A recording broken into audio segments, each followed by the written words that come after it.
Assalamualaikum warahmatullahi wabarakatuh. Waalaikumsalam warahmatullahi wabarakatuh. Alhamdulillah, rabbil alamin. Asyhadu an la ilaha illallah wa asyhadu anna Muhammadan abduhu wa rasuluh. Shallallahu alaihi wasallam wa ala alihi wa ashabihi ajmain. Nah, sebelum kita mulai pembelajaran pada hari ini, mari kita berdoa bersama-sama yang dipimpin oleh Bapak Guru sendiri. Berdoa mulai. Raditu billahi rabban wa bil islami dinan wa bi Muhammadin nabiyyan wa rasulah. Rabbi zidni ilma warzuqni fahma. Amin. Untuk kali ini kita membaca surat pendek dulu, yaitu surat Anas. Ya. A'udzu billahi minasyaitonir rajim. Bismillahirrahmanirrahim. Qul a'udzu birabbin nas, malikin nas, ilahin nas, min syarril waswasil khannas, alladzi yuwaswisu fi sudurin nas, minal jinnati wan nas. Ya, terima kasih untuk anak-anak semua. Pada kesempatan kali ini Pak Guru akan menyampaikan materi kita yang selanjutnya, yaitu tentang buka. Nah, apa itu buka? Ada yang sudah tahu? Belum. Ya, buka itu adalah pembangkang. Seperti yang sudah kita ketahui, banyak terjadi kasus pembangkang di Indonesia. Nah, mulai dari G30 SPKI, terus pemberontakan Madiun, pemberontakan DII. Nah, itu termasuk ke dalam bukan atau pembangkang di dalam pemerintahan. Nah, itu. Nah, pada kali ini Pak Guru akan menjelaskan langsung tentang materi bukan. Nah, bukan itu secara bahasa yaitu mencari,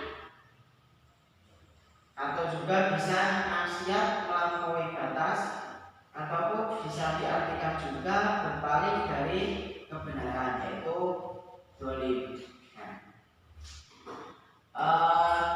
Itu secara bahasa akan Pak Guru tuliskan.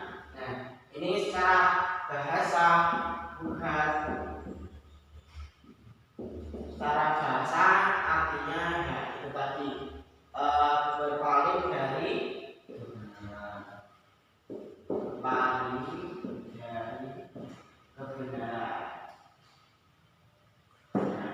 itu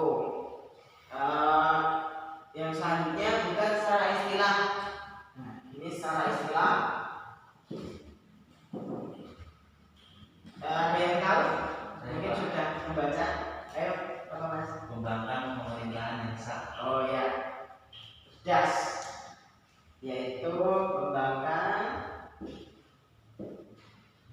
pemerintahan yang sah. Ini anak-anak pengertian dari bukan secara bahasa dan istilah. Dari bahasa sudah diterangkan tadi, berpaling dari kebenaran atau zalim. Nah, secara istilah diartikan sebagai pembangkang pemerintahan yang sah. Nah, di sini kita sebagai orang Muslim itu juga harus tunduk dan patuh terhadap pemerintah yang sah. Nah, orang Muslim yang tidak tunduk terhadap pemerintahan yang sah dalam suatu negara itu juga disebut sebagai pembangkang. Disebut sebagai pembangkang.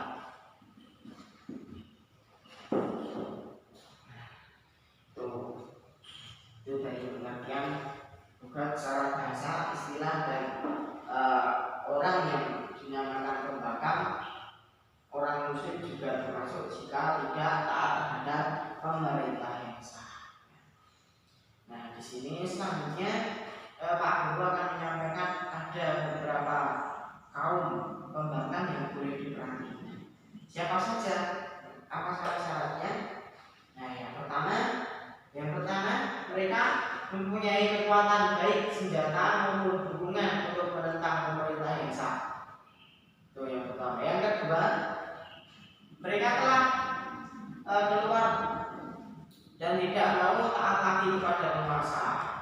Itu yang tujuan itu artinya keluar dari ketaatan. Yang ketiga, mereka tidak memiliki prinsip yang sejalan dengan pemerintah. Jadi mereka itu berbeda pendapat antara mereka dan pemerintah yang sah.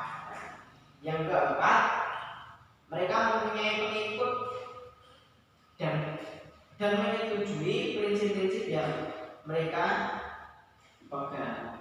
Yang terakhir ini nomor 5, mereka mempunyai pemimpin yang mereka taati. Jadi mereka merasa ada pemimpin yang lebih baik daripada pemerintah yang sah. Yang selanjutnya ini kita akan menyampaikan tentang hukum bukan atau pembangkang.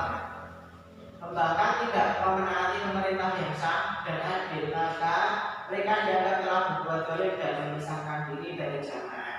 Padahal tubuh dan patuh terhadap pemerintah yang sah dan adil serta menjalin persatuan dengan sesama merupakan kewajiban umat Islam. Ini salah satu kewajiban umat Islam adalah menjalin persatuan dan tunduk patuh terhadap pemerintah yang sah dan adil. Sesuai dengan firman Allah Subhanahu wa taala dalam surah An-Nisa, ya ayyuhalladzina amanu atiiullaha wa atiiur rasul wa ulil amri minkum, yang artinya hai orang-orang yang beriman, taatlah Allah dan Rasul dan juga ulil amri di antara kamu. Oke, yang selanjutnya hikmah dari dilarangnya bukan. Oke, yang kedua akan menyampaikan ini yang terakhir.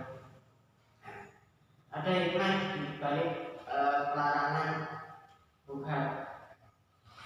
Yang pertama, terciptanya situasi negara yang aman yang lancar. Karena tidak ada pemberontakan, negara kita akan rasa aman, rasa nyaman dan juga rasa tentram.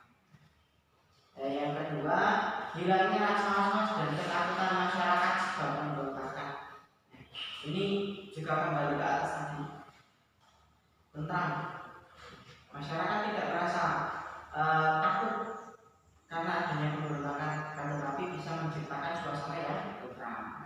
Yang ketiga, terjadinya persatuan dan kesatuannya antara ini antara pemerintah dan juga masyarakat ini sejalan, jadi tidak ada gesekan. Ini dibagikan seperti ini. Rasanya dimana ini pemerintah yang berkuasa. Nah, ini dengan rakyatnya. Kita itu gini, persatuan dan kesatuan itu gini, jadi saling melengkapi. Nah, yang keempat, program pemerintah tidak ada yang terhambat. Nah, jadi semua program yang direncanakan oleh pemerintah itu tidak ada hambatan karena adanya pemberontakan. Semuanya akan berjalan dengan mulus. Nah, yang kelima, dapat menciptakan negara subur, makmur dan mendapatkan ridho dari Allah. Nah, pelarangan bukan ini akan menciptakan suatu negara yang subur, makmur dan mendapatkan ridho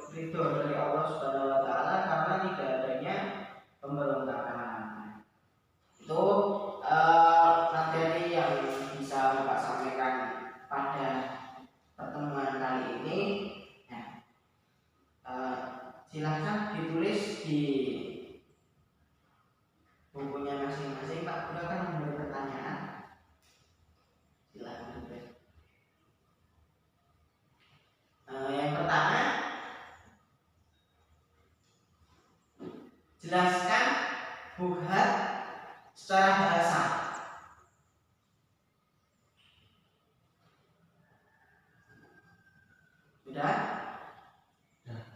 Yang kedua, jelaskan bukan secara istilah. Nah, Bapak beri waktu sebentar untuk menjawab. Silakan dijawab dulu.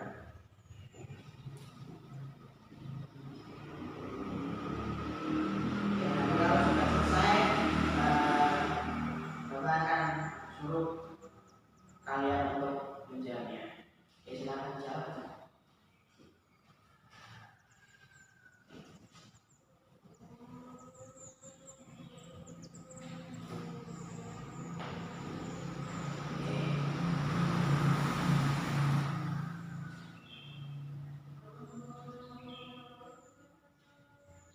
Sudah?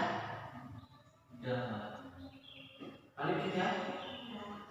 Oke, nah untuk Alif, silakan dijawab yang pertama.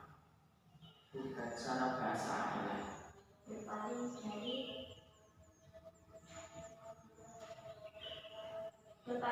kebenaran. ya, itu bisa juga disebut dengan dolim. Silakan kasih yang kedua. Bukan secara istilah adalah pembangkang pemerintahan yang sah. Ya, betul. Nah, di sini sudah menuju akhir dari pembelajaran kita yang kita pelajari pada kesempatan hari ini. Bukan adalah berpaling dari kebenaran atau kezaliman. Itu bukan secara bahasa dan secara istilah.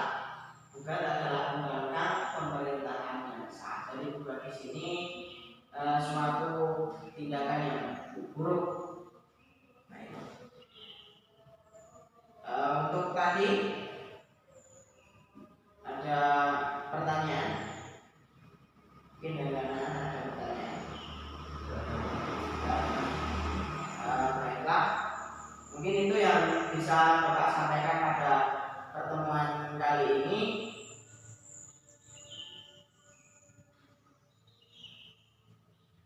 Bila ada kurang lebihnya, Bapak mohon maaf yang sebesar-besarnya. Untuk pembelajaran pada minggu depan kita lakukan sama seperti ini ya. Kita tutup pembelajaran pada hari ini dengan bacaan Al-Fatihah bersama-sama. Alhamdulillah.